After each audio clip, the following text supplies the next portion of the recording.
Walang sino mang buntis sa malaya magsisilang ng anak. Kung namatay ang anak ko dahil sa kahiyupan ng tatay mo, marapat lamang na maging miserable ang bawat ina dito sa mundo. Alam mo, dapat magpasalamat ka pa nga eh, dahil hanggang ngayon ay buhay ka pa. Nagsinungaling kayo sa akin. Niloko niyo ako. Masama kayo dahil marami kayong pinatay na inosente. Pinaniwala mo ako sa mga kasinungalingan mo. Wala kang utang na loob. Parehong-pareho lang kayo ng tatay mo. Na pagkatapos kong mahalin, iniwan ako. Tandaan mo, ang halimaw na nasa harap mo ngayon, ang halimaw na to ang bumuhay sa'yo. Sana nun palang pala'y pinatay na kita. Pagsisisihan mo to. Magsisisi ka. Ilayo mo sa akin yan. Wag, tama na. Juancho, anak, tulungan mo ako. Saan ka man magtago, hinding-hindi ka na mabubuhay pa. Dahil wala ng lunas at kargado ng dasal ang aking mga armas. Patawarin ka nawa sa mga kasalanan mo. Ngunit kung pagsasarhan ka ng langit, natitiyak kung pagbabayaran mo sa impyerno ang bawat buhay na kinitil mo. Walang hanggang pasakit na parang pinapatay ka ng paulit-ulit. Taon 2003. Samar. Dapit hapon. Abalang nagsisiga ang isang lalaki ng mga naipon niyang dahon mula sa puno ng mangga at langka sa palibot ng kanilang bahay. Kasabay ng pagliliparan ng mga alaga niyang manok sa mga sanga at ang iba naman ay sa mga tagong limliman nito. Abala naman ang buntis niyang asawa sa pagsara ng mga bintana at matapos ay inayos ang natitirang apoy sa loob nang medyo hilaw pang bunot ng niyog at dinagdagan pa ng kamangyan. Ilang beses na kasi yung pinapaalalahanan ng mga kapitbahay tungkol sa gumagalang aswang sa gabi na hindi pa rin matukoy kung sino. May ilan na yung nabiktima kaya naman hindi mawala ang pag-aalala ng lalaki para sa kanyang mag-ina. Maliban sa mga buntis ay ilang buwan na ring dumadaing ang mga tao na nawawalan o minsan ay bigla na lamang nakikitang patay ang kanilang mga alagang hayop. Mahal, pumasok ka na sa loob. Ako na mag-aayos niyan. Sige mahal, pupunta lang ako sa kusina at maghahanda ng hapunan natin. Huwag mong kalimutang isara ng maayos ang pinto, ha? O bakit? Sumasakit na ba ang tiyan mo? Manganganak ka na ba? Hindi pa naman siguro. Sumipa lang tong napakalikot mong anak. Kung sakaling manganganak na ako ay wala namang problema dahil kapitbahay lang naman natin si Lola Shoni. Kung sa bagay, sige na, pumasok ka na't delikado na dito sa labas. Mas maigi nang sumusunod at nakikinig sa mga matatanda. Sa sobrang pag-alala ko para sa inyo ng anak natin pati sa panaginip ay binabantayan at nakikipagbakbakan ako sa aswang. Natawa na lamang ang babaeng buntis sa kwento ng kanyang asawa. Sabay dumiretso na yun sa kusina at nagluto ng pagkain na pagsasaluhan nila sa gabing yon. Habang abala sa pagluluto, may narinigan siyang mga kaluskos sa likurang bahagi ng kanilang kusina. Sinilip niya yon sa awang ng kanilang hugasang yari sa kawayan, ngunit wala naman siyang nakita. Mayat maya naman ang pagsipa ng bata na animoy di mapakali sa kanyang sinapupunan. Hinaplos niya na lamang ang kanyang tiyan at kinausap ang sanggol na animoy naiintindihan naman ang kanyang sinasabi. Habang naghahapunan ay nabanggit ng babae sa kanyang asawa ang kanyang narinig, kaya naman bago matulog ay lumabas pa yon para tingnan kung ano ang meron sa likod ng kanilang bahay. Napansin niya ang mga nayuping dahon ng kalabasa at mga damong tila ba dinaanan ng ligaw na hayop. Napabuntong hininga yon at pumasok na lamang sa loob. Hinigpitan ang pagkakatali ng pinto sa kusina para siguraduhing walang makakapasok sa bahay nila kung sakali mang totoo ang napapabalitang aswang. Bandang 12:00 ng gabi, nagising ang mag-asawa nang biglang makaramdam ng labis na pananakit ng tiyan ang babae Agad naman silang humingi ng saklolo sa kapitbahay nilang komadrona na si Lola Shoni. Sige, isang malakas na iri na lamang at lalabas na ang bata. Kasabay ng malakas na pagtulak ng komadrona sa may babang bahagi ng dibdib ang malakas na iri at ilang sandali lamang ay lumabas na ang sanggol. Ngunit nagkatinginan ang mga yon nang wala silang marinig na iyak. Kung ano-anong paraan ang ginawa ng komadrona para paiyakin at maisalba ang bata na noon ay kulay itim na ang buong katawan. Pasensya na pero walang buhay ang sanggol. Hindi patay ang anak ko. Kanina lamang sumisipa pa siya kaya imposibleng. Anak ko. Parang awa mo na huwag kang mamamatay. Huwag naman pong ganito, Diyos ko. Paano po nangyari ito, Lola Shoni? Hindi namin pinabayaan ang pagbubuntis niya. Posibleng inaswang ang batang ito. Bantayan niyo siya ng maigi. Siguradong matagal niya nang minamanmana ng mag-ina mo. Lumabas ka at humingi ng saklolo. Nandyan lamang siya sa paligid. Hindi siya titigil hanggat hindi niya nakukuha ang katawan ng anak ninyo. Agad namang sumaklolo ang ilan sa mga kalalakihang kapitbahay na mag-asawa hanggang sa mahuli nila ang isang nilalang na noon ay gumagapang sa ilalim ng kanilang silong. Nang mamataan nila ay biglang nag-anyong itim na aso na nakalabas ang mahabang dila. Pinagtulungan yon ng mga kalalakihan gamit ang iba't ibang armas na kanilang hawak. Hayop kang aswang ka! Salot! Papatayin ka namin! Oh, mag-iingat kayo! Delikado ang kalmot at laway niyan! Dapat sa'yo mamatay! Ay, lintik! Napakabilis siya! Habulin natin mga kasama! Marami mang tama sa katawan, ngunit nagawa pa ring tumakas ng nasabing aswang dahil sa bilis at lakas ng naturang nilalang. Kinaumagahan, nagsimula ng magbahay-bahay ang mga tao upang hanapin ang natitiyak nilang aswang na salarin sa lahat ng mga nangyayaring kababalaghan sa baryong yun. Nay, may mga opisyal ng barangay na umiikot at may hinahanap na aswang. May mga kasamang antingero at albularyo. May batang namatay na naman kagabi dahil daw sa aswang. Anong gagawin natin? Siguradong malalaman nila na aswang tayo. Hindi naman sila maniniwala na hayop ang kinakain natin at hindi tayo... Nay, anong ginagawa mo? Bakit ka nag-empake? Huwag ka na maraming tanong at sinasabi pa. Kailangan na nating umalis bago pa nila tayo maabutan dito. Bilisan mo. Pero Nay, paano mga alaga kong... Nay, sandali lang. Naguguluhan man, sumunod na lamang yon sa kanyang ina na noon ay paika-ika at tila nahihirapan sa paglalakad. Ayos ka lang ba, Nay? May sugat ba kayo? Bakit parang patingin nga? Ano ba naman? Nadali ako ng matalas na bagay sa gubat kaya...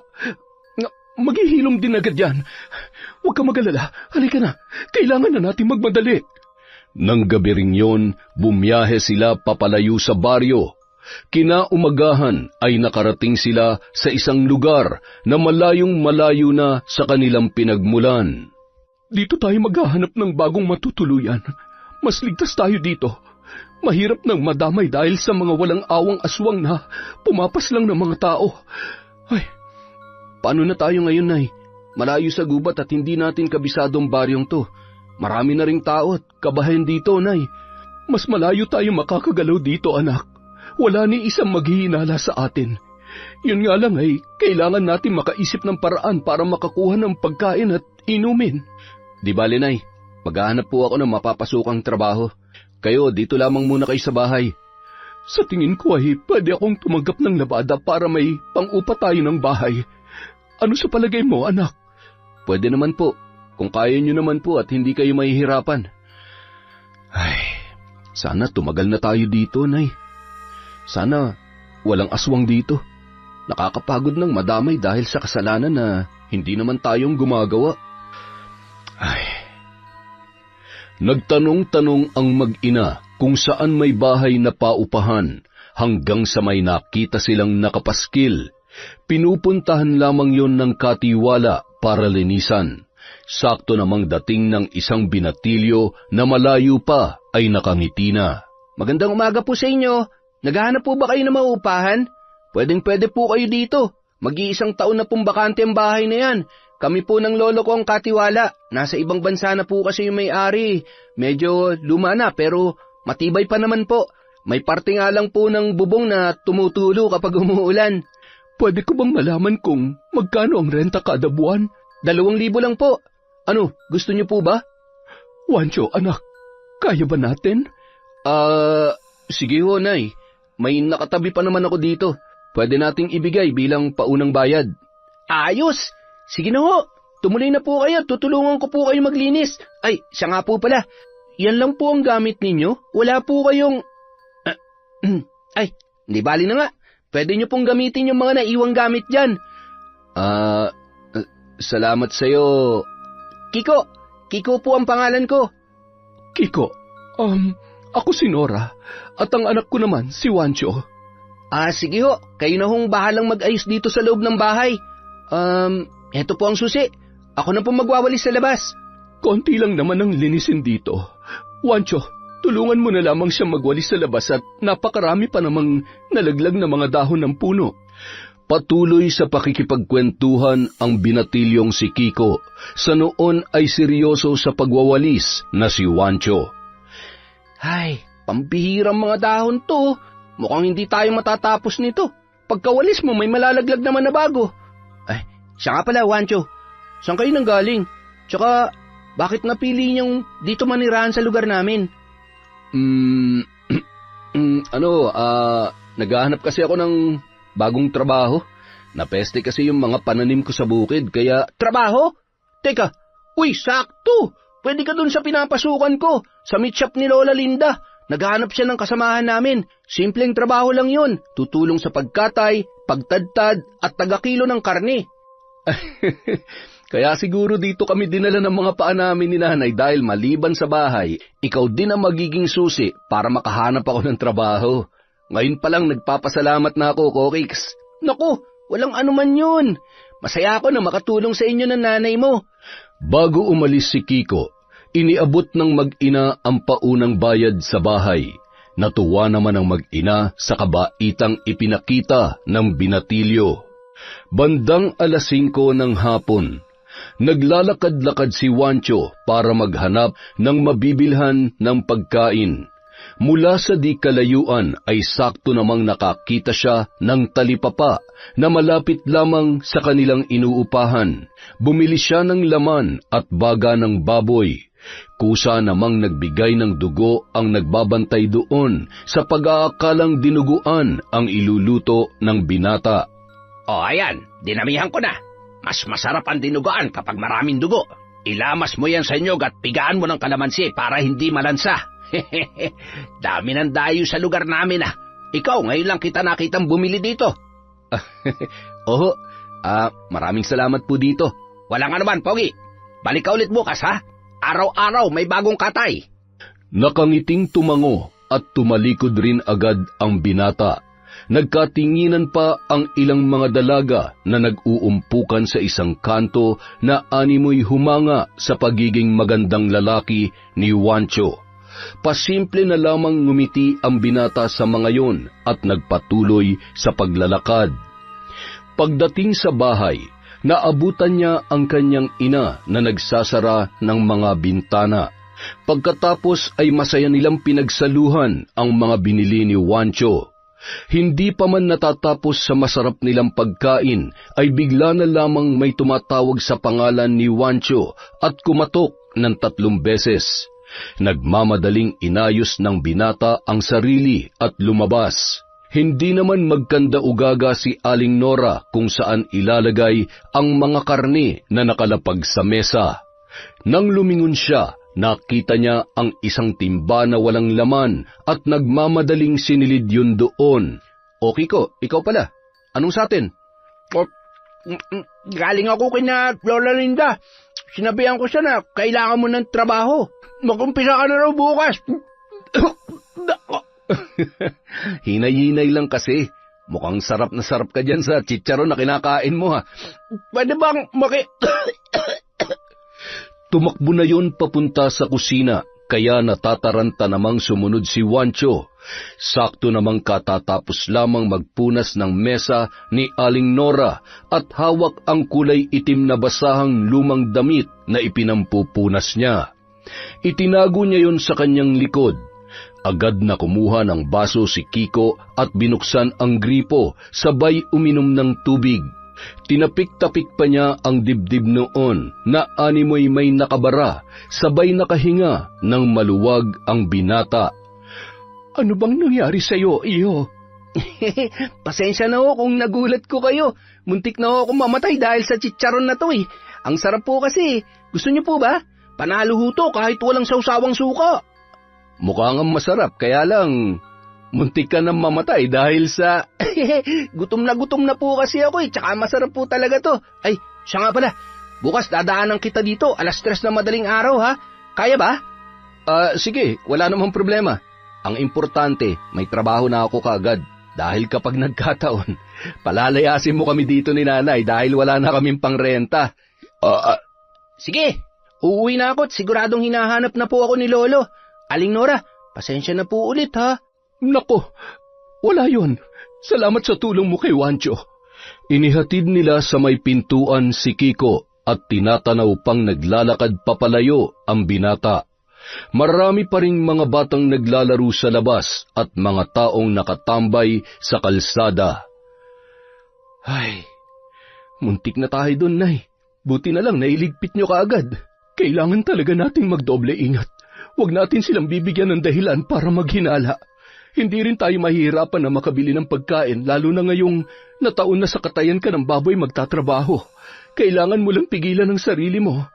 Huwag na huwag kang gagawa ng bagay na ikapapahamak natin. Oo naman, Nay. Gusto ko na rin mamuhay ng malaya sa gulo at takot dala ng pagkatao natin. Pasensya ka na, anak. Mula bata ka ay ito na ang buhay na kinamulatan mo. Nahihirapan at naguguluhan ka pero gusto ko lang malaman mo na ginagawa natin to para sa ikabubuti mo. Ayaw ko mapahamak ka. Hindi ko kaya.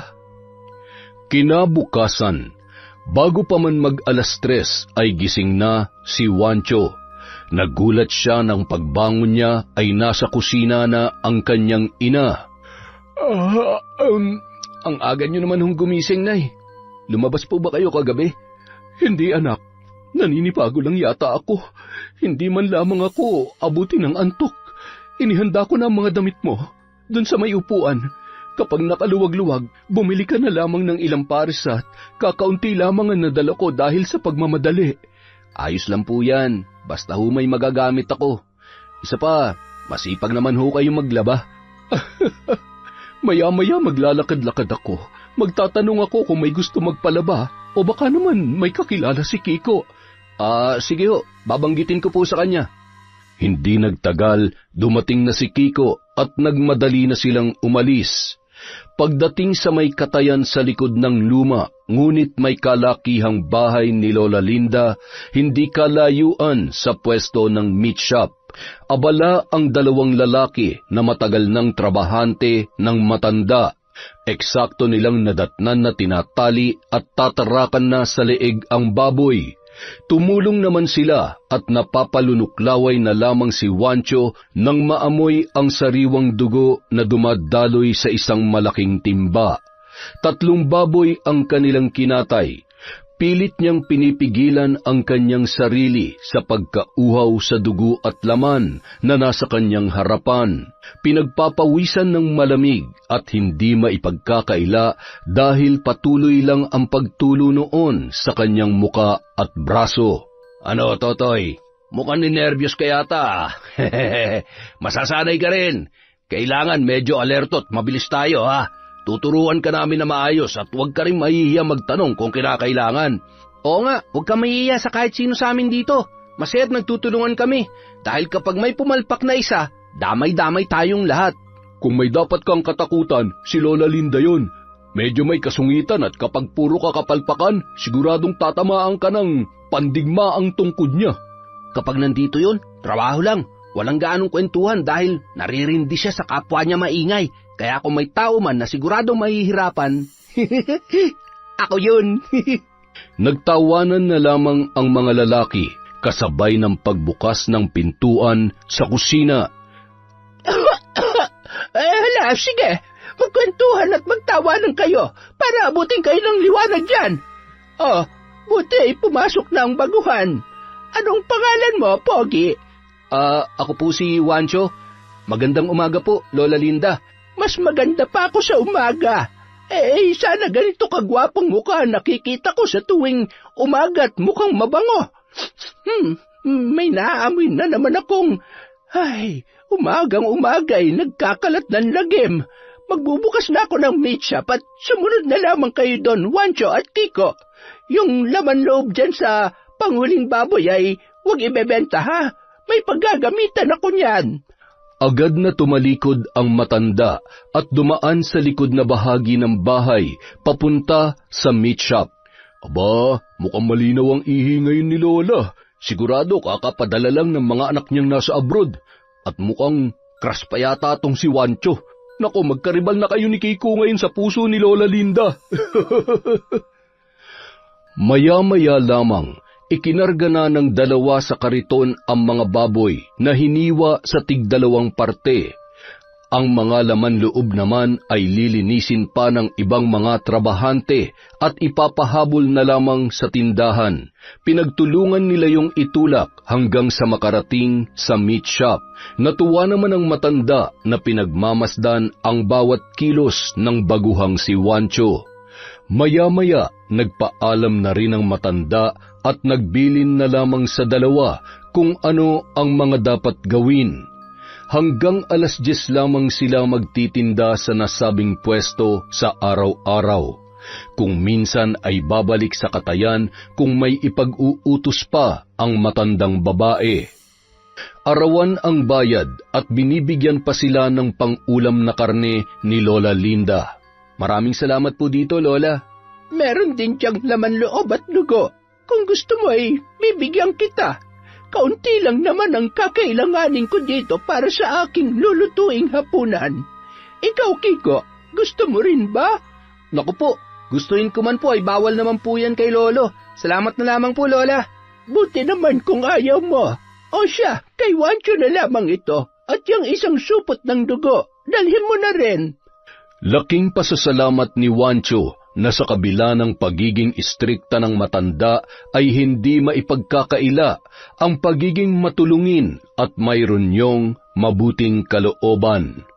Habang naglalakad pa uwi bago maghiwalay ng daanan sina Wancho at Kiko, na pagkwentuhan nila ang matanda.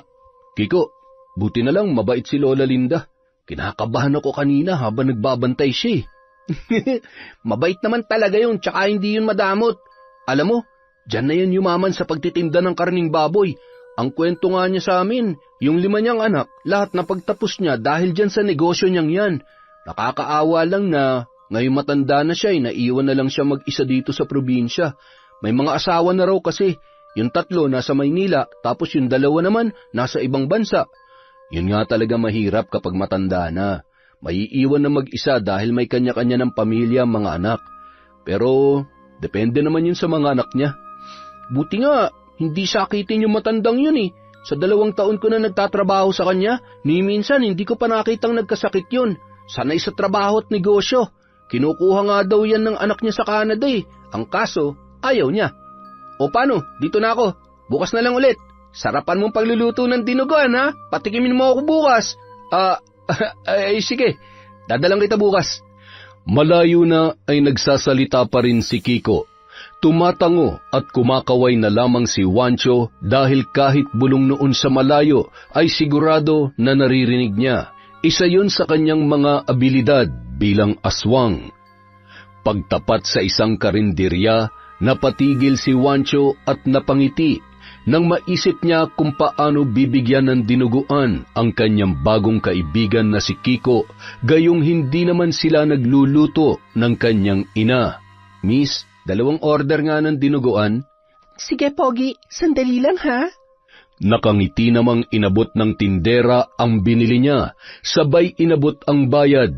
Nagmamadali na yun naglakad pa uwi at sakto namang nakita ang kanyang ina mula sa isang eskenita. Nay! Wancho, anak, buti naman at maaga kang nakauwi. 4:00 pa lang ha. Kumusta ang unang araw mo sa trabaho? Ayos naman po, Nay. Mabait naman ho yung amo ko. Binigyan pa tayo ng panghapunan natin. Teka, saan po kayo galing? Ha? Ano? Naglakad-lakad lang para makabisa ko tong lugar. Nagtanong-tanong din ako ng pwede kong maekstrahan para naman makatulong ako sa'yo. Kahit wag na ho siguro, Nay. Ako na lang po magtatrabaho para sa atin. Nagpatuloy sa pagkukwentuhan ang mag-ina habang naglalakad pa uwi sa kanilang bahay. Pagdating doon, iniabot niya kaagad kay Nora ang sinahod niya nung araw na yon. Aba, ang dami niyang dala mong pang-ulam ha. Mabuti naman may dugo. Sa wakas ay maiibsan na rin ang pagkauhaw ko.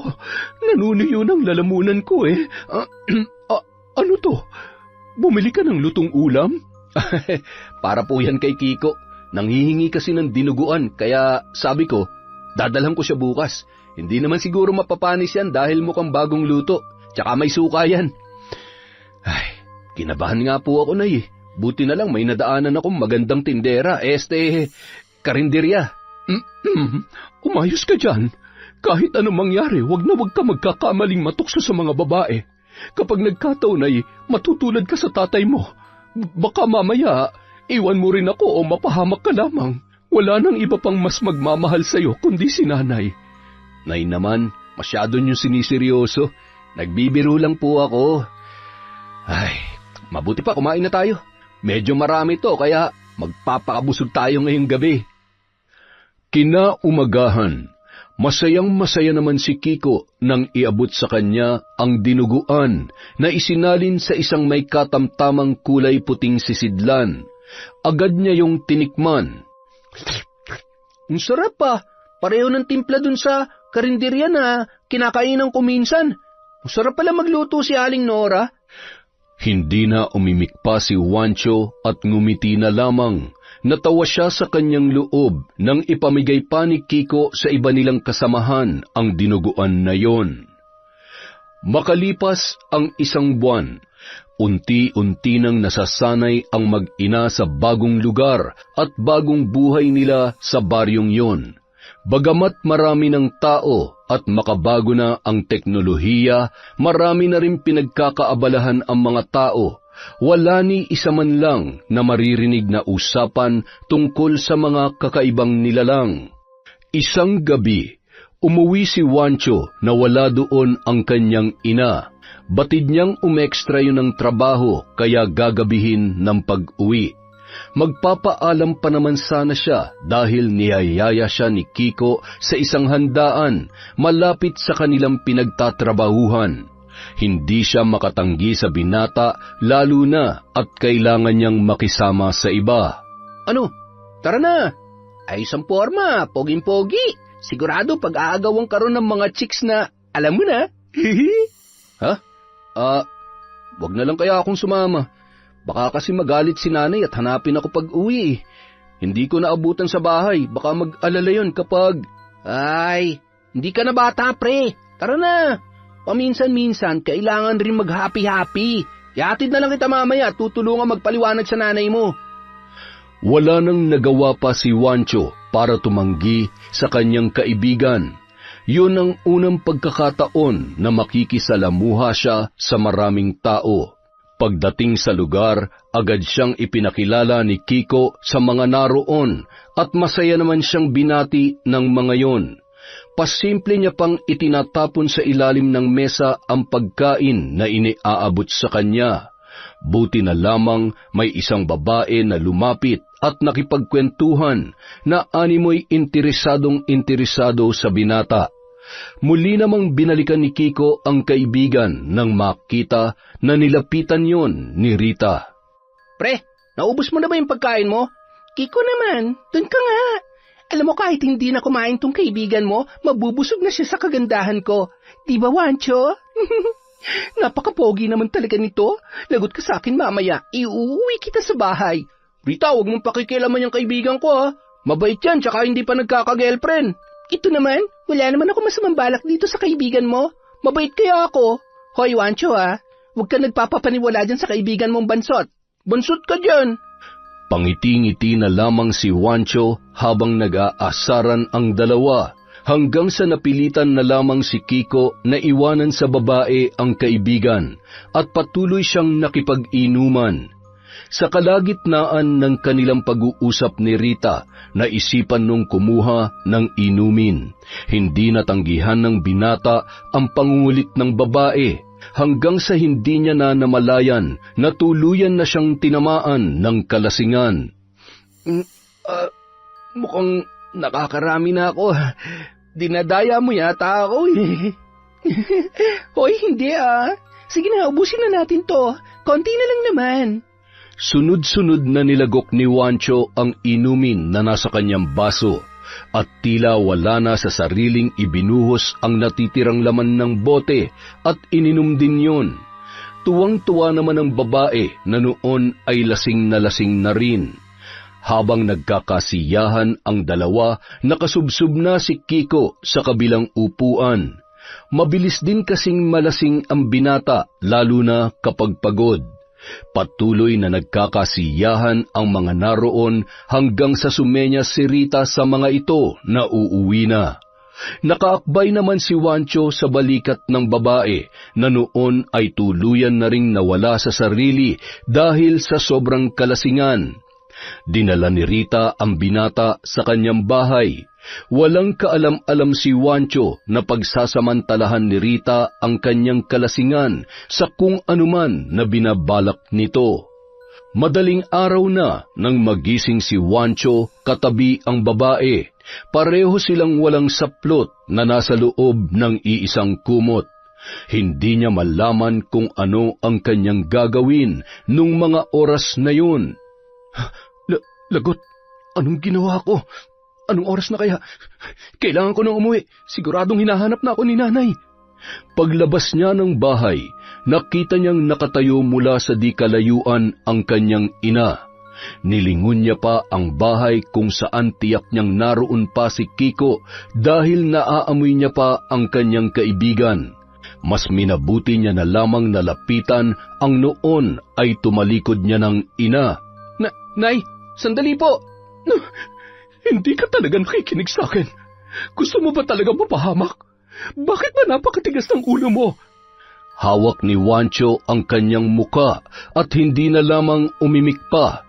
Ramdam niya ang lakas ng sampal ni Aling Nora at yun ang unang pagkakataon na nakita niyang nagalit ng sobra ang kanyang ina. Naiintindihan niya naman kung saan nagmumula ang galit na yun. Lalo na't sa kabila ng galit ay nababasa niya ang pag-aalala sa mukha nito. Samantala, mabigat man ang katawan ay pinilit pa rin niyang pumasok sa trabaho. Nay, papasok na po ako.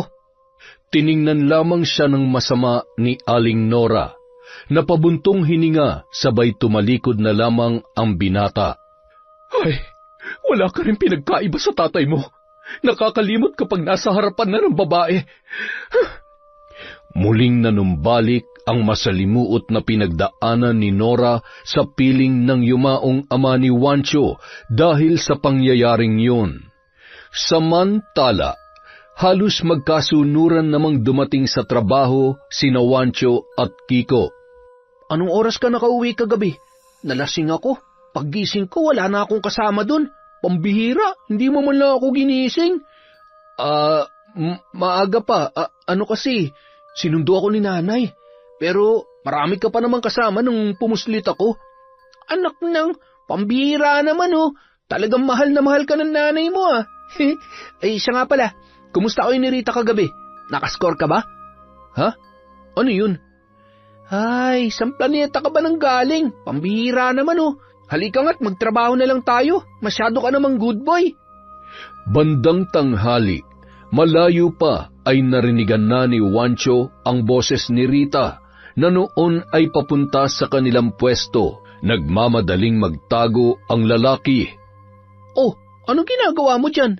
Si Rita, paparating. Sabihin mo hindi ako nakapasok. Anak nang, wala naman ah. Nananaginip ka pa yata eh. Nagulat si Kiko nang biglangan dumating si Rita at malayo pa ay nababakas niya na ang magandang ngiti ng babae. Napalitan ng malungkot na ekspresyon ang mukha noon nang makita na wala doon ang kanyang pakay. Oh, bakit? Hinahanap mo si Wancho? Oo, sanay eh. Nasaan ba siya? Wala, hindi nakapasok. Pinagod mo yata kagabi. Hoy, huwag ka namang maingay, baka may makarinig sa'yo. Pakisabi na lang kapag nakita mo siya na, hinahanap ko siya ha, at sana magkita ulit kami. Ay, oo na. Sige na, umalis ka na at kapag nakita ka na naman ni Lola Linda dito, siguradong masisira na naman ang araw nun. Umirap pa ang babae at agad na umalis. Nang makalayo-layo ay lumabas na sa pinagtataguan si Wancho. Ay, paano kaya yan? Baka araw-araw niya akong kulitin dito. Huwag ka magpapauto dun, luka-luka yun. At ang balita ko, buntis daw. Baka mamaya ipakako sa iyo yung bata. Nako, mahirap yan, pre. Oo, buntis nga siya at hindi niya maipagkakaila yun. Hindi niya pwedeng ipakako sa akin yun dahil imposibleng... May anting-anting ka ba, Wancho? Anting-anting? Bakit mo naman naitanong yan?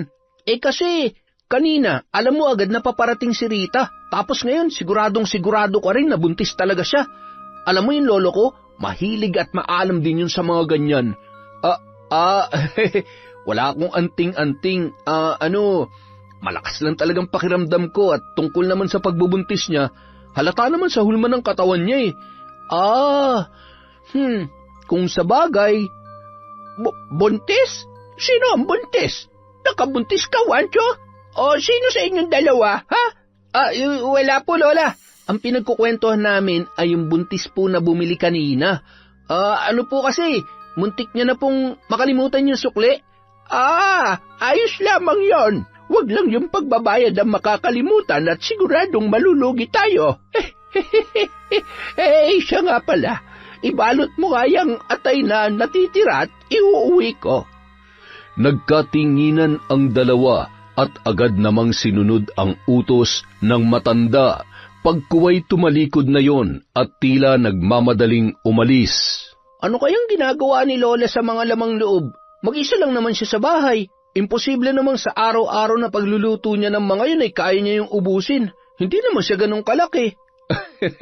Ikaw talaga, pati ba naman yung pinuproblema mo? Ay, malay mo may mga alaga siyang hayop, mga aso o di kaya pusa. Siguro nga. Alam mo, siguro ang luwag sa loob ng bahay niya, no? Hindi pa kasi kami nakakapasok dun eh. Nung minsang kinuwento ko yun kay Lolo, ang sabi niya sa akin, baka daw may lahing ano si Lola. Ano? Aswang. Aswang? Imposible namang walang aswang dito. Sabi ni Lolo, namumuhay din daw sila bilang mga normal na tao. Meron daw masama at meron ding mababait. May alam ka pala tungkol sa mga aswang? Siguro, parang tao din naman sila. Lahat naman na nilalang dito sa lupa ay malayang mamuhay. Kung minsan nga lang, mas pinipili nilang lamunin ng kasamaan. Kaya maraming buhay ang nadadamay. Pagkatapos isara ang kanilang pwesto, ay pinasama sila ng matandang babae sa bahay nito. Pinagbuhat pa kasi sila ni Lola Linda ng malalaking tapayan na binili niya papunta sa may kusina. Yun ang unang pagkakataon na nakapasok sila sa bahay ng matanda, ngunit hanggang kusina lamang. Palingon-lingon, sabay napapasinghot si Wancho sa kakaibang amoy na nanunuot sa kanyang ilong. Matapos nilang ilagay ang tapayan sa tapat ng isang malaking pinto sa may kusina, iniabot ni Lola Linda ang sahod nila. Pagkatapos noon ay pinauwi na rin sila ng matandang babae. Saan kaya yung gagamitin ni Lola Linda? Malamang imbakan ng tubig o di kay wala na siyang paglagyan ng pera. Tara na, umuwi na tayo. Susuyuin ko pa yun, nagtatampo ko nanay. Ay, ikaw kasi. Bakit ako? Hindi ka ba nag-enjoy kagabi? Ano, Ha? Aminin. Pagdating sa bahay, agad nang inilagay sa mesa at tinakpan ng isang malaking palanggana ang dala niyang karne na magsisilbing hapunan nung gabing yun. 1 o 2 beses lamang siya nagdadala ng laman loob at dugo. Kung minsan naman, bumibili na lamang sila sa iba para hindi sila mahalata.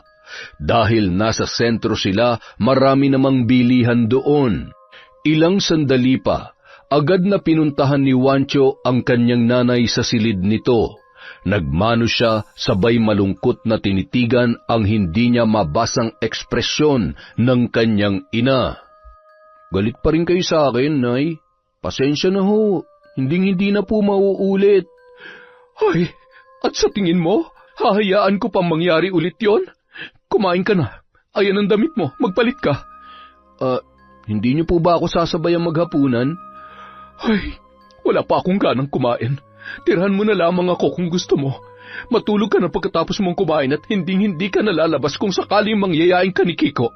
Nay, huwag niyo hong pagagalitan si Kiko, ha? Wala naman po siyang kasalanan dun sa nangyari. Bakit ko naman siya pagagalitan? Hindi naman niya hawak ang isip mo. May sarili kang pag-iisip at desisyon. Ano mang resulta ng ginagawa mo ay bunga ng iyong desisyon. Ay, sige na. Isara mo ang pinto at matutulog na rin muna ako. Makalipas ang 1 linggo, naging matabang pa rin ang pakikitungo ni Aling Nora sa kanyang anak na si Juancho. Iniintindi na lamang yun ng binata, lalo na at may kasalanan naman talaga siya. Isang umaga, naisipang daanan ni Kiko sa bahay si Juancho para sabay na lamang silang pumasok. Hindi na siya makapaghintay pa na ikwento sa kanyang kaibigan ang tungkol sa nangyari sa kanilang kapitbahay. Grabe, nakakatakot. Kasi wala man na nakakaalam kung sino may gawa nun dun sa babae. Maraming sugat sa katawan na hindi matukoy kung kalmot ba yun o saksak. Malalim kasi. Tapos yun tiyan talagang nakakalat at wala na yung sanggol. Hindi malaman kung anong may gawa nun. Pero sabi ni Lolo, aswang lang naman na may kakayahang gumawa nun. Aswang? Kung sakali mang totoo yan, ibig sabihin may aswang sa baryong ito. Ngayon lang ba nangyari na may naging biktima dito sa lugar ninyo? Oo, kaya nga yung iba hindi naman naniniwala na may aswang dito eh. Ang sabi, baka yung adik na dating asawa ng babae ang may gawa. Napaka walang puso naman nun. Ay, mahirap kasi wala namang nakakita sa nangyari. Bigla tuloy ako natakot. Mahirap na, baka sa susunod na mga araw, wala nang piliin yun. Sabi ko nga kay Lolo, turuan niya ako para ako mismo maghahanap sa aswang na yan eh. Ay nako, tatadtarin ko siya na parang karni, pipinuhin ko kung kinakailangan. Hindi naman mapalagay si Juancho nung araw na yon. Iniisip niya kung sino ang aswang na may kagagawan noon. Kinakabahan na naman siya na maaaring nasa panganib na naman ang kanilang buhay, kaya hindi magtatagal ay kakailanganin na naman nilang umalis. Lalo pang nadagdagan ang kanyang mga alalahanin nang bumalik si Rita at nagtatatalak. Agad naman siyang nagtago at walang planong harapin ang babae. Alam kong nandyan ka. Huwag mo akong pagtataguan, Juancho. Pagkatapos na nangyari sa atin, bigla ka na lamang... anong ginagawa mo dito, babaeng kalapate? Ano, litong-lito ka na ba sa kung sino ang ama niyan dinadala mo? Alam mo yan ang mahirap sa makakating katulad mo. Kung kani-kanino ka nagpapakamot, wala ka nang natitirang kahihiyan, kaya ayan, dito ka pa talaga mag-e-eskandalo sa tindahan ko.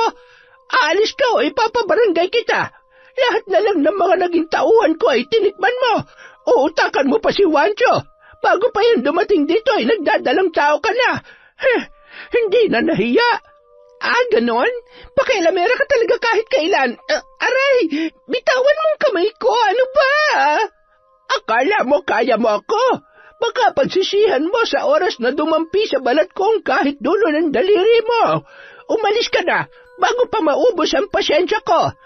Patakbong umalis ang babae na animoy takot na takot sa tingin at mga binitawang salita ng matanda. Samantala, nung mga oras na yon, mula sa di kalayuan, nakatanaw naman si Aling Nora sa mga nangyayari. Ilang araw niya nang binabantayan ang bawat kilos ng anak na si Juancho at ang mga tao na nakakasalamuhan nito. Huwag ka na magtago dyan, Juancho. Sa susunod, pumili ka naman na matinong babae. Hindi yung, ay, ewan. Sige na, ayusin nyo ng trabaho nyo dyan. Dalhin nyo na lang ang benta ngayong araw sa bahay at linisan nyo muna na maayos dyan bago kayo magsara mamaya. Sige po, Lola Linda. Kami na po ang bahala dito. Matapos ang kanilang trabaho ay agad na ring umuwi ang magkaibigan. Nakangiti naman si Aling Nora nang matanawan ang kanyang anak.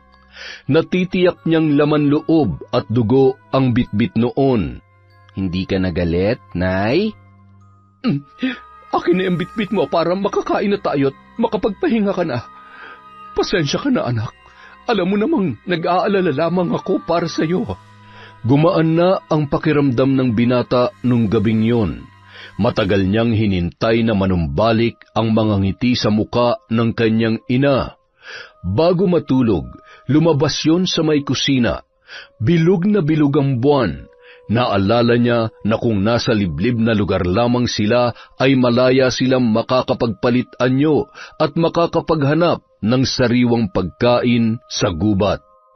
Mula nang sila'y lumipat sa bagong tirahan, kapag kabilugan ng buwan ay nilalabanan niya ang kanyang sarili sa puwersa na mahirap pigilan. Ramdam niya ang init ng kanyang katawan habang tinitingala ang liwanag ng buwan. Kapansin-pansin ang paghaba ng kanyang mga kuko sa kamay at paa. Butil-butil na pawis ang noon ay tumutulo sa kanyang buong katawan. Hindi niya maiwasang umalulong kasabay ng mga aso sa ilang mga kabahayan. Nung mga oras na yon, isang malaking itim na aso ang lumundag sa isang bintana. Ilang minuto pa ang lumipas pagpasok ni Juancho sa loob ng bahay ay ngumiti pa siya na tumingin sa pintuan ng kwarto ng kanyang ina bago pumasok sa kanyang silid at natulog na. Matapos magpalit ng damit, agad naman nang nakatulog ang binata.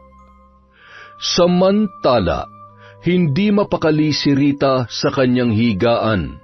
Kahit anong paypay niya ay tila ba hindi man lamang naiibsan ang init na kanyang nararamdaman nung mga sandaling yon. Ay, ano ba naman yan? Gabi na nga ako naligo pero bakit napaka-alinsangan? Nakailang palit na ako ng damit Kainis! Napatigil yon sa pagdaing nang marinig niya ang kalampag sa kanyang bintana at tila ba mga kalmot sa dingding ng kanyang bahay, nayari sa tabla at matitibay na kahoy. Sino yan? May tao ba dyan? Pwede ba kung nandyan ka para manakot? Pwes, hindi ako natatakot sa'yo. Kung talaga matapang ka, doon ka kumatok sa pinto. Pagbubuksan kita. Ilang segundo lamang, 3 malalakas na pagkatok ang kanyang narinig. Sinindihan niya ang kandila sa may sala dahil naputulan na naman siya ng kuryente. Wala kasi siyang pambayad. Hindi pa rin kasi siya binibigyan ng sustento ng totoong ama ng batang nasa kanyang sinapupunan. Agad naman niyang binuksan ang pintuan. Sa halip na tao ay isang malaking aso ang bumungad sa kanya. Agad siyang sinunggaban ng nilalang na yon.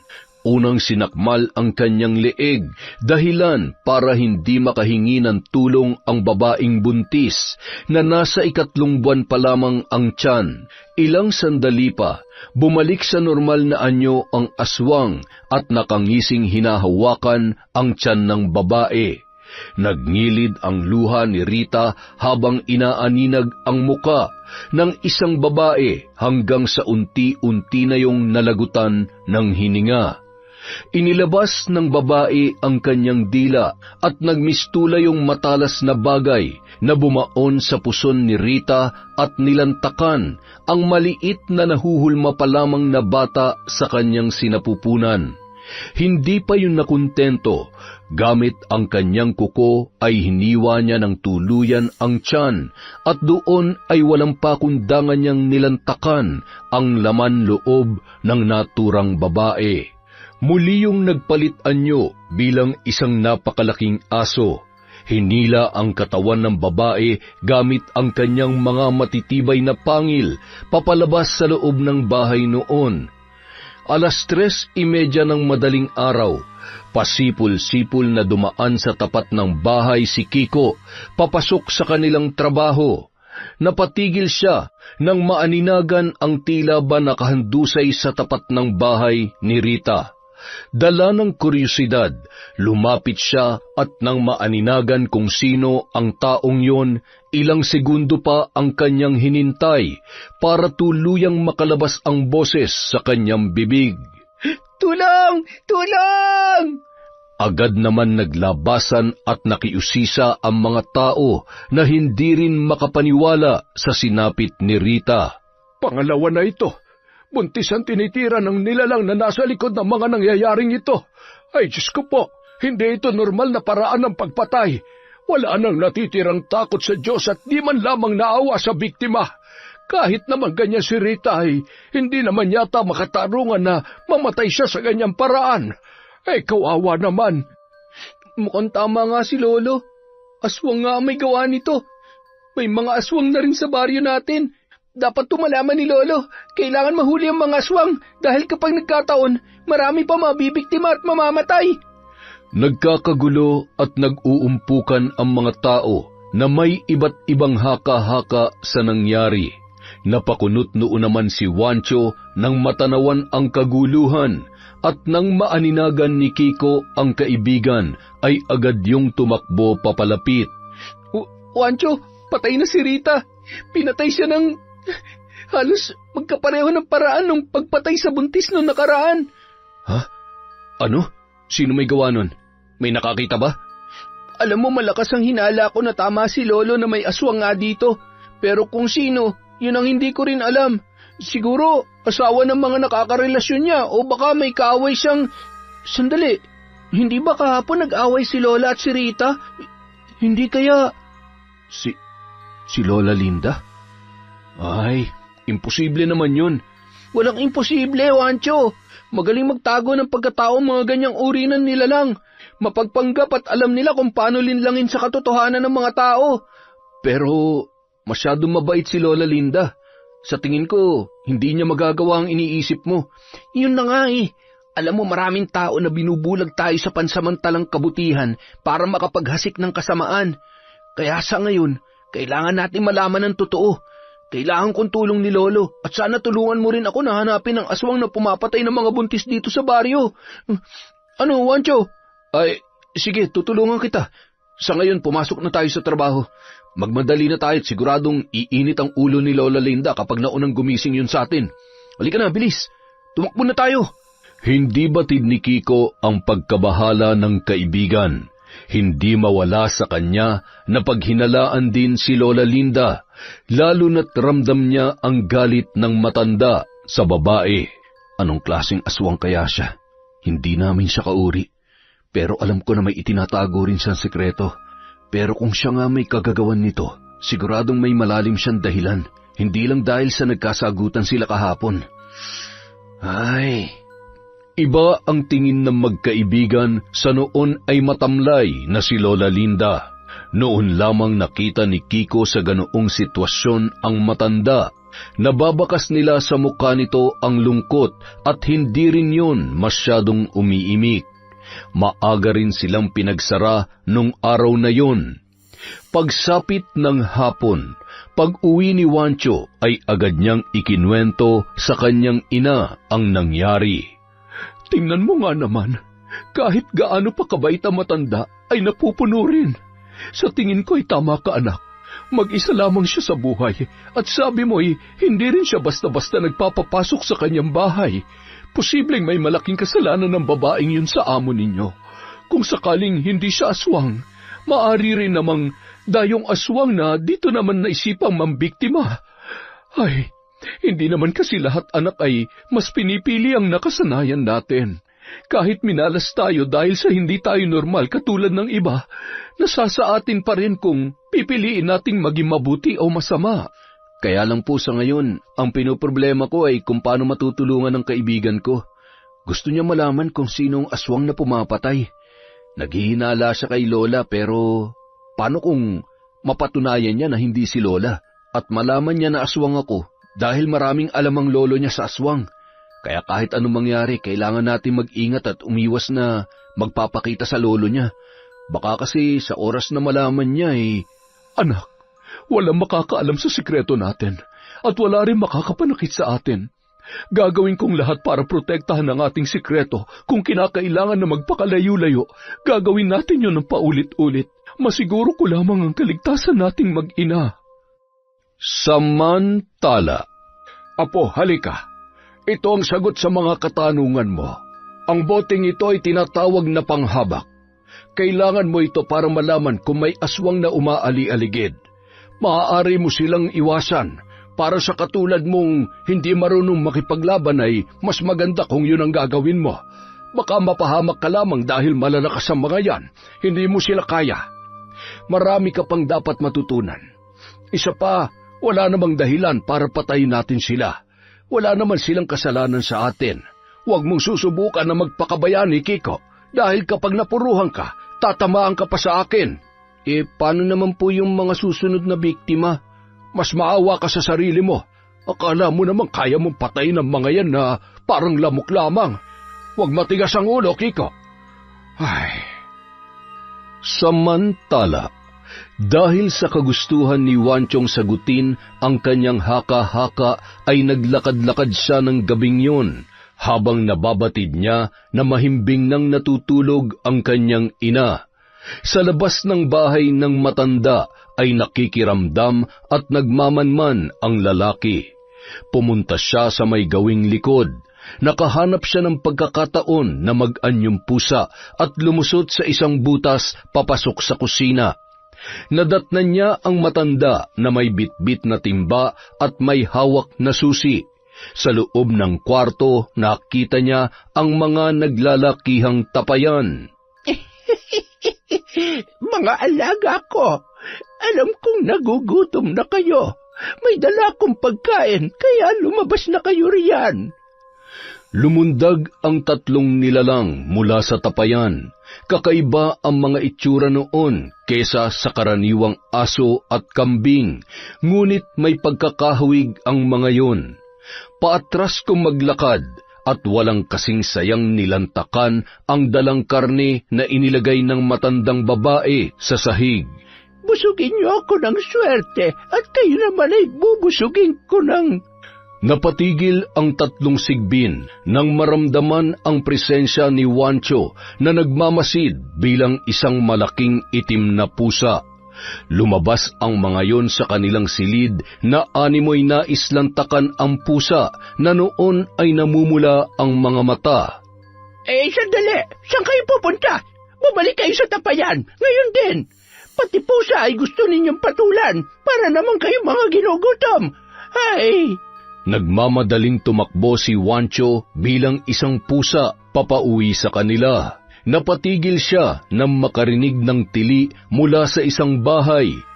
Kasunod ng sigaw na yon ay nakita niya ang isang pamilyar na nilalang na tumatakbo papalayo.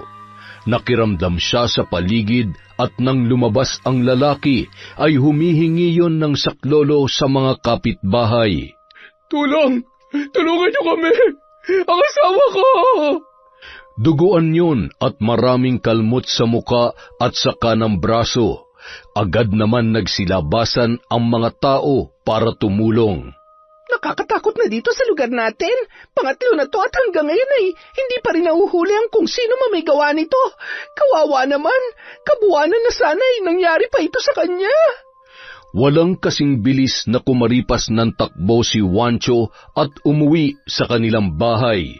Pagdating doon, agad niyang binuksan ang pinto ng silid ng kanyang ina. Bakas sa mukha noon ang pagod at humahalimuyak pa ang amoy ng batang sanggol na nilantakan noon. Nay, kayong pumapatay sa baryong ito? Anong sinasabi mo dyan? Huwag na kayo magsinungaling pa. Nakita ko kayo. Kitang-kita ng dalawang mata ko na kayo lumabas mula sa bahay na yon. Bakit? Ano ba nangyayari sa inyo? Kailan pa yan? Bakit nyo ginagawa to? Dahil walang sino mang buntis sa malaya magsisilang ng anak. Kung namatay ang anak ko dahil sa kahiyupan ng tatay mo, marapat lamang na maging miserable ang bawat ina dito sa mundo. Ikaw, dapat magpasalamat ka pa nga eh. Dahil hanggang ngayon buhay ka pa. Pinalaki kita at inalagaan na parang tunay kong anak. Habang ang nanay at tatay mo hanggang sa ngayon ay nangungulila pa rin sa'yo. At habang buhay silang mangungulila at masasaktan dahil sa pagkawala mo. Siguro nga, hindi ka na nila hinahanap dahil natitiyak kong ang alam nila, matagal na kitang kinain. Hindi mo ko... Paano mo nagawa sa akin to? Sino mga magulang ko? Sino? Maraming taon na ang nakalipas mula nang malaman ng ama ni Juancho ang totoong pagkatao ni Nora. At sa takot na siya mismo ang maging biktima, ay walang paalam siyang umalis at nagpasyang tuluyan ng iwanan ang babae. Lingid sa kaalaman ng lalaki na nagdadalang tao si Nora noong panahon na yon. Nagulat na lamang siya nang mabasa ang iniwang sulat ng lalaki. Sa sama ng loob ay nakunan ang babae. Yun ang naging dahilan kung bakit inilaan niya ang panahon niya para muling hanapin ang lalaking nag-iwan sa kanya sa loob ng 3 taon, hanggang sa matagpuan niya yon na may bago ng kinakasama. Wala siyang mapaglagyan ng sakit at galit nang makitang masayang-masaya ang ama ni Juancho sa piling ng bagong babae na napili nitong makasama, at higit sa lahat ay nagdadalang tao na rin yon.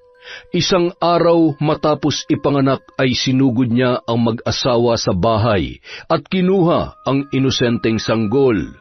Wala man lamang nagawa ang mga yon para ipagtanggol ang kanilang sarili at iligtas ang anak nila sa aswang na si Nora. Patuloy sa paghagulhol si Juancho at masayang-masaya naman si Nora na inaalala kung paano niya nakuha ang batang kinilala siya bilang isang tunay na ina. Ano ba? Tumigil ka na sa kakaiyak. Ayaw mong tumigil, ha? Sige, total gutom naman na ako. Mas mabuti pang kainin na kita. Dahil ipinagkait sa akin ng mga magulang mo ang pangarap kong pamilya ngayon. Hindi rin sila magiging masaya. Dahil papatayin din kita. Ano ba? Anong tinitingin-tingin mo, ha? Huwag mo akong ngingitian ng ganyan dahil kahit katiting na awa, hindi ko dapat maramdaman sa'yo. Wala ka rin karapatang mabuhay sa mundo. Napahagulhol na lamang si Nora nung mga sandaling yun. Hindi ako dapat kamuhian, kundi ang mga magulang mo. Dahil sila ang dahilan kung bakit ako nagkakaganito. Kung naniniwala kang ako na ang pinakamasamang nanay sa mundo, sana noon pa'y pinatay na kita. Sana hindi kita inalagaan. Sana matagal na kitang hinayaang mapahamak. Nagsinungaling kayo sa akin. Niloko niyo ako. Masama kayo dahil marami kayong pinatay na inosente. Pinaniwala mo ako sa mga kasinungalingan mo. Paano ako naging aswang? Paano ako naging halimaw na katulad mo? Ano naman ang silbi kung hindi ka magiging halimaw na katulad ko? Wala kang utang na loob. Parehong-pareho lang kayo ng tatay mo, na pagkatapos kong mahalin, iiwan mo rin ako. Tandaan mo, ang halimaw na nasa harap mo ngayon, ang halimaw na to ang bumuhay sa'yo. Sana noon pa pala ay pinatay na kita. Pagsisisihan mo ito, pagsisisihan mo. Nanlilisik ang mga matang umalis ang kanyang kinikilalang ina sa loob ng mahabang panahon. Hindi mawari ni Juancho ang sakit na nararamdaman nung mga oras na yon. Hindi siya pumasok sa trabaho. Magulo ang isip at hindi niya rin alam kung ano ang dapat gawin. Samantala, Ano kaya nangyayari kay Juancho? Bakit hindi siya pumasok? May sakit kaya ang batang yun? Ay, kawawa naman. Siguro kailangan na natin magdagdag ng trabahante para May araw na makakapagpahinga ang iba sa inyo. Mahirap nga lamang humanap ng matino at mapagkakatiwalaan. Ay, baka kapag nagkataon ay may pakain ko pa yun sa mga alaga kong sigbin. Ho? May alaga po kayong sigbin? Oo, huwag ka maingay at sikreto lamang natin yon, ha? Ang mga yan, matagal na sa akin. Pampaswerte lamang. Kapag mabuti ang may-ari, ay hindi naman mapanganib mag-alaga niyan. Yung yumao kong asawa ay naniniwala na ang mga sigbin talagang dahilan kung bakit naging maganda ang takbo ng negosyo namin. Pero sabi nga kailangan sabayan ng sipag at utak. Siya, mamaya ay daanan mo si Wancho. Kumustahin mo't dalhan mo ng lulutuing ulam, ha? Kawawa naman, siguro pagod na. Lola, pwede rin po ba akong mapagod bukas? Medyo nararamdaman ko na rin po kasi ang sakit ng katawan ko Aray, Lola naman. Hindi pagod yan. Wari ko'y katamaran yan. Ayusin mo ang trabaho mo at dodoblehin ko ang sahod mo ngayon dahil mag-isa ka lamang dito. Siya nga pala, anong balita tungkol sa bagong pinatay? Kumpirmado na nga bang aswang ang may gawa noon? Opo, Lola. Nakita raw po mismo ng asawa ng pinatay na buntis. Sugatan nga rin po yung lalaki. Ay, Lola, hindi kaya nakakawala yung sigbin mo sa gabi? Akala ko ba'y kumpirmadong aswang? Bakit naman nadamay ang mga sigbin ko? Kulang kaya ata sa balos ng tungkod ko Sa tinagal-tagal ko na dito, ngayon lamang nangyari yan. Wari ko'y hindi taga rito ang aswang.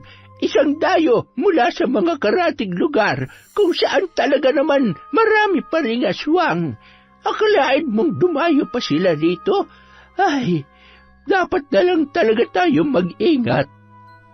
Bandang 4:00 ng hapon, matapos ang trabaho ay dumiretso si Kiko sa bahay ni Wancho. Bukas naman ang pinto at nagtuloy-tuloy yun sa silid ng binata. Pre, ano nangyari? May sakit ka ba? Ay, medyo masama lang ang pakiramdam ko. Salamat sa pagdalaw, Oh, wala ka naman lagnat Ano nangyari dyan sa mata mo? Umiyak ka ba? Nasaan si Lola Nora? May problema ka ba? Ay, hindi ko alam kung paano ko sasabihin sa iyo, pre. Baka kasi hindi mo naman ako maintindihan at hindi ka rin maniwala sa akin. Mukhang malalim yan, pre Sige na, sabihin mo at makikinig ako. Ano bang problema yung tinutukoy mo? Alam mo yung mga namatay na buntis? Alam ko na kung sino may gawa. Ano? Nakita mo ba? Sinakdan ka rin ba niya kaya ka umiiyak? Si nanay. Ano? Ibig sabihin, aswang yung nanay mo? Mahirap paniwalaan pero oo, aswang siya, pre. At pati na rin ako. Ha? Ikaw? Aswang ka rin? Huwag ka matakot. Hindi ako masama at hindi kita sasaktan. Hinawahan niya ako ng pagiging aswang niya. Hindi siyang totoo kong ina dahil ninakaw niya lang pala ako mula sa mga totoo kong magulang. Sinubukan ko magbantay kagabi. Hindi ko sinasadyang makita siya mula dun sa bahay ng pinatay na buntis. Nagkasugatan kami at sinabi niya sa akin ng totoo bago siya umalis. Ano ba naman to? Seryoso ba? Totoo ba to? Binabangungot lamang ako. Ay! Nasa panganib ang mga taga rito. Kailangan natin tumulong para pigilan siya. Baka kasi lalo pa siyang magalit at pumatay pa. Ayoko nang may madamay pa sa galit niya sa akin at sa mga totoong magulang ko. At saka kapag hindi siya tumigil, siguradong pati siya mapapahamak din. Kahit anong mangyari, nanay ko pa rin siya, Kiko. Naiintindihan kita, pre. Pero huwag ka magpapatalo sa pagmamahal mo sa kanya dahil kapag nagtuos uli kayo, baka mapatay ka na niya. Kung gusto mo pa makita ang totoo mo mga magulang, kailangan mo manindigan sa kung anong tama. Kahit masakit at mahirap, kailangan mong tanggapin ang katotohanan na ginamit ka lang niya para makapaghiganti. Huwag ka mag-alala, tutulungan ka namin ni Lolo.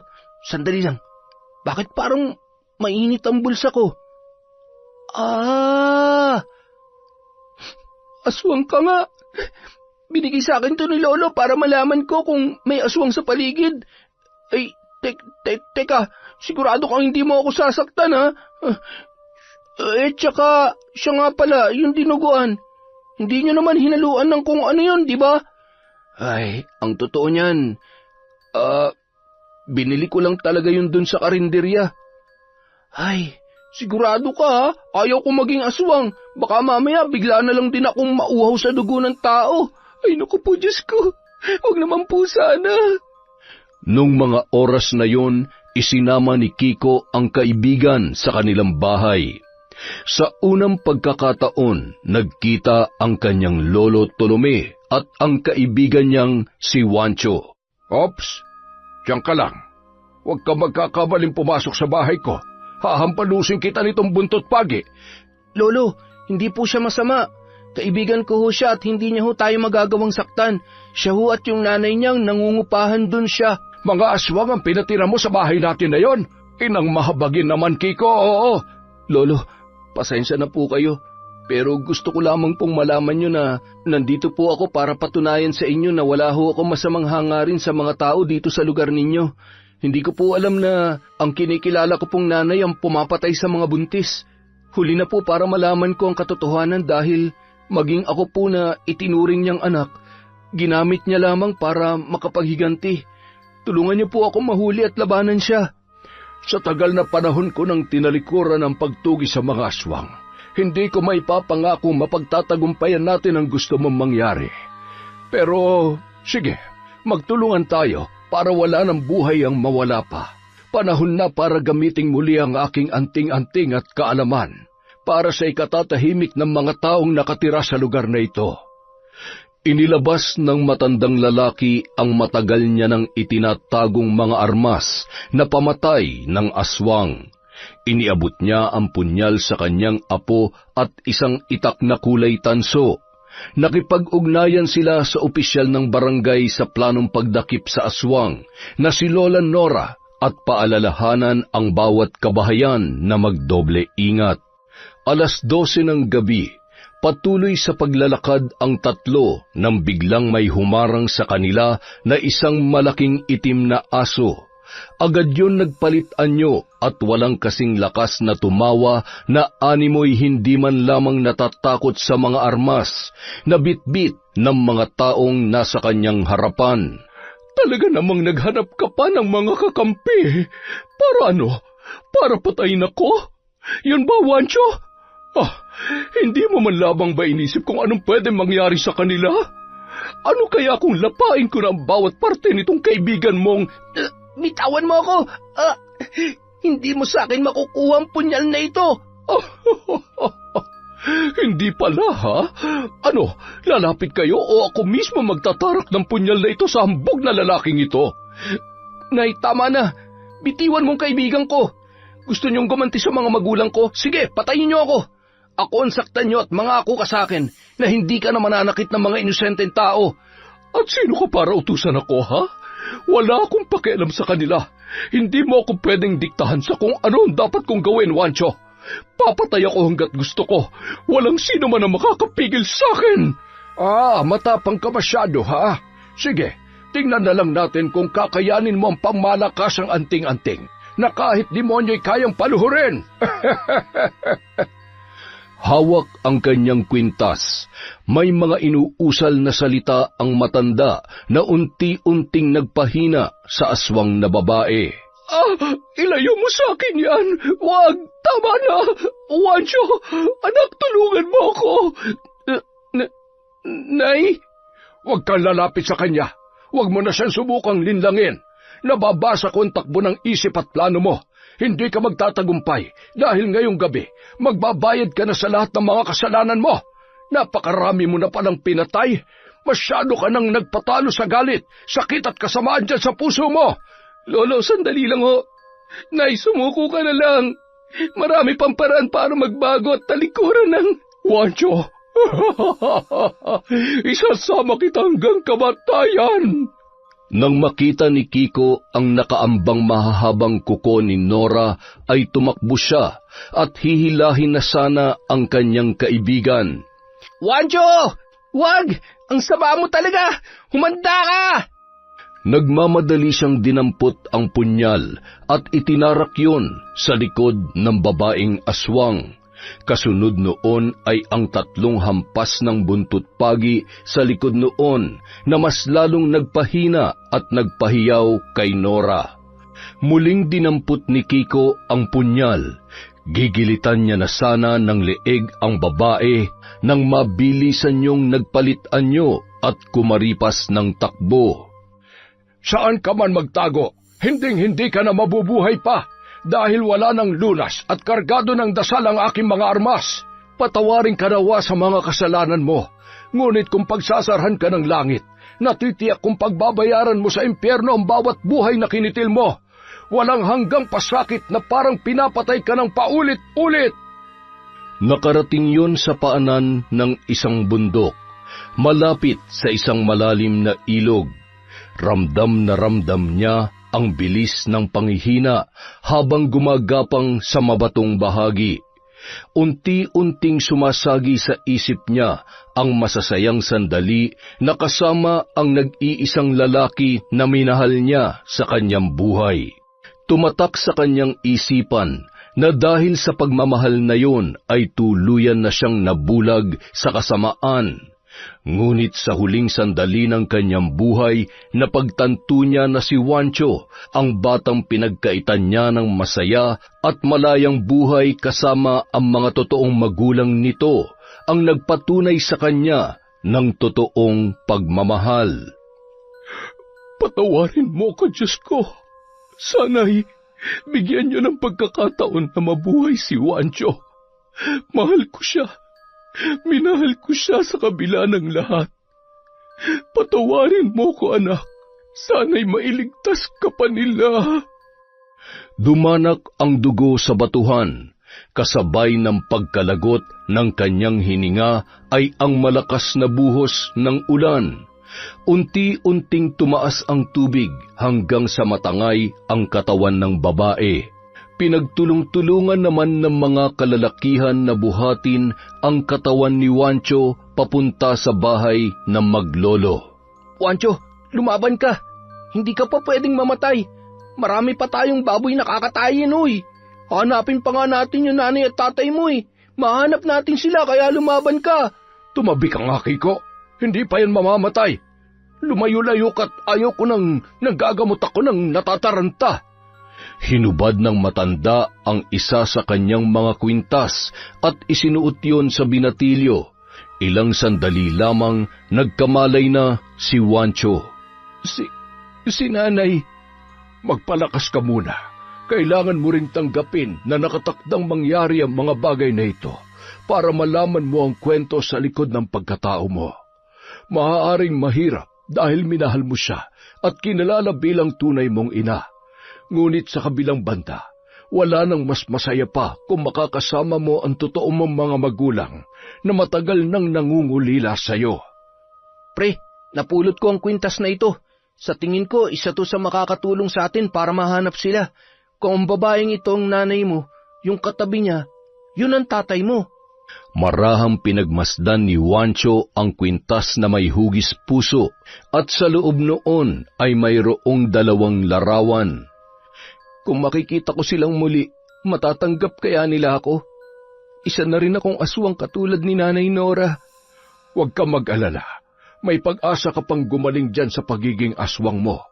May kilala kong albularyo na makakatulong sa'yo. Hindi magiging madali dahil sa mahaba-habang proseso ng panggagamot, ngunit kung bukal sa kalooban mo na magbagong buhay at yayakapin ng liwanag, walang imposible, bata. Makalipas ang 1 linggo, tumungo sila sa nasabing albularyo. Sa ngalan ng Ama na makapangyarihan sa lahat, lisanin nawa ang katawang lupa ng lalaking ito ng itim na kapangyarihan at mailuwa niya ang bertud ng aswang.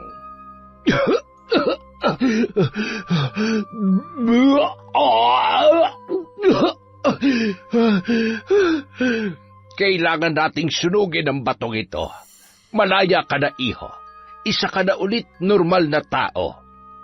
Tinapik ng albularyo ang likod ni Juancho na animoy humanga sa ipinakitang tapang ng binata.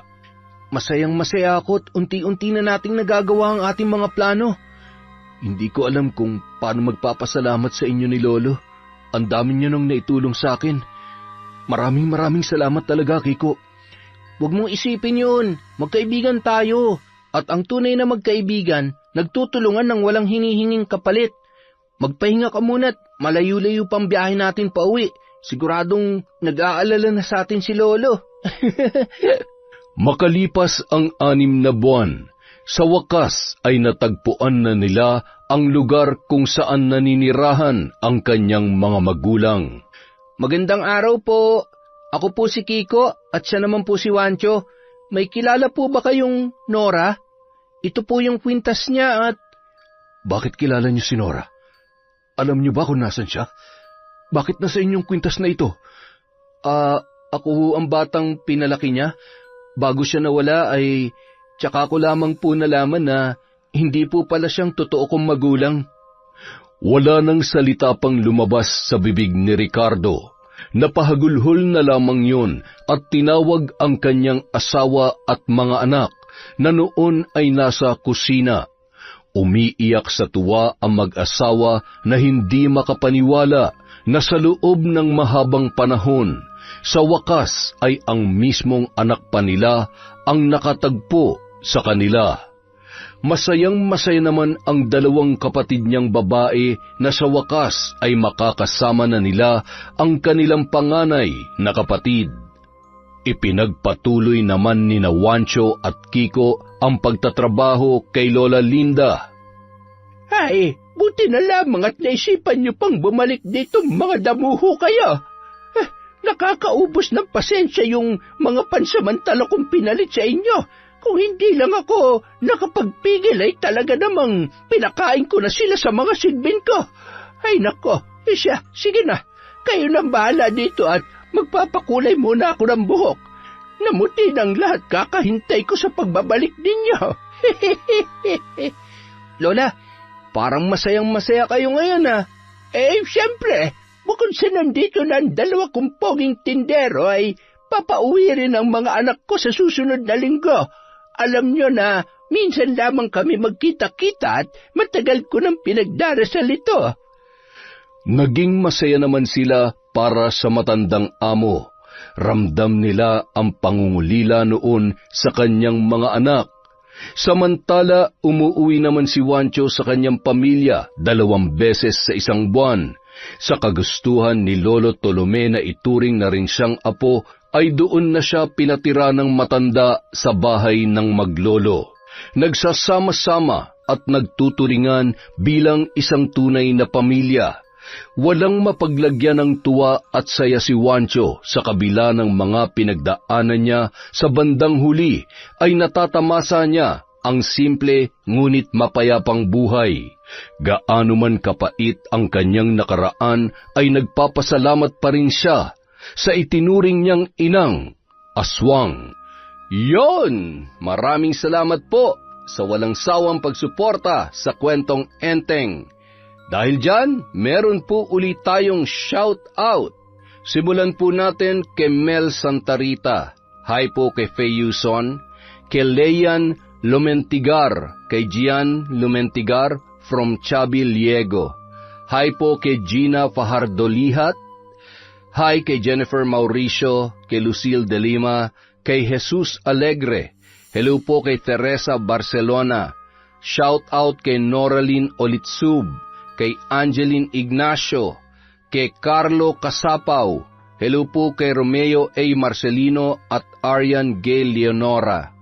Hi po kay Chef Abel Sheria Ada Matawaran from Justina Benliro. Hi po kay Mercedita Balana Reyes. Shout out po kay Jessica Rojas, kay Tita Serrano, kay Teresita Perjes. Hi kay Connie Cacalda, kay Sally Roldan, kay Veronica Tana, kay Chat Advincula, kay Kimusi Girl Asbiron. Hi kay Jonah Angelica. Hello po kay Jennifer Sacris, kay Mamiliana Nalugon. Shout out kay Rosalie Estose, kay Chodolfo Velasco, kay Digna B.L., hi kay Chris Alcantara, kay Chona Baynosa, kay Gabi ng Lagim, hello po kay Rowena Enriquez, shout out kay Larry Gumangan from UAE, kay Giselle Colamar, kay Beth Mercado, hi kay Tita Tessie, kay Maricar Dayag, kay Irish Caballes, kay Ryan De Los Santos, hello po kay PTK Rose Amar, hi kay Leonardo Agbayani Jr., kay Denzel Inderes, kay Ashley Domingo, shout out kay Delia Hoxing, Alfreda Alano, sa mga nakikinig sa Town Square, sa Daan Bantayan at kay Jenaline Rodrigo.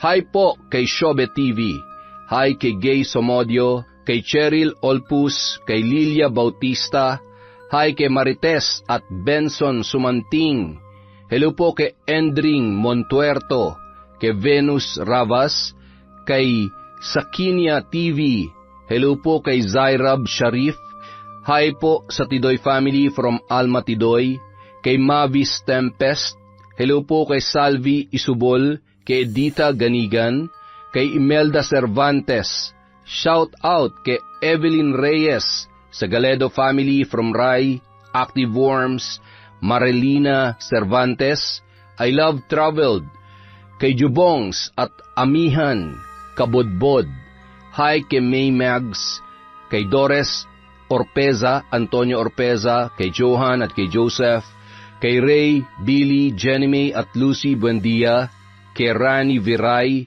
hello po kay Jaya, Genevieve, Bernadette, Marjorie at Aljon from General Trias Cavite, from Jessie Pangadiin, hello po kay Emelita, kay Crisgel Mamado, kay Asodisen Cerila, kay Adi Larico, hi sa De Vera family, kay Mr. and Mrs. Chalet at Junior from LV De Vera, hi kay Amiyong, kay Cataleja Soto, sa Gonzales of Calibo Aklan from Celia Gonzales, kay Hana Maylin Sesgundo, hello po kay Mariam Duca, hi kay Gina De Gracia, kay Myra Bantayan, kay Vanieza Samson, kay Ces Ann Danaw family at Gideo Danaw from Lin Bakay, kay Josie Aniban, kay Jessame Liawas, kay Desiree De Los Santos, Virginia Pontillas, Sonia Sebrero from Diana Barrera,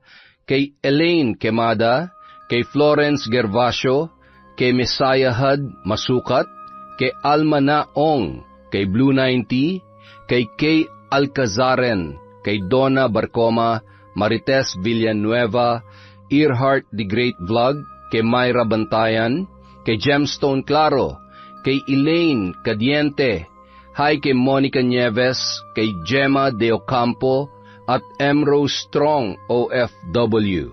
Maraming salamat po sa walang sawang pagsuporta sa Kwentong Enteng.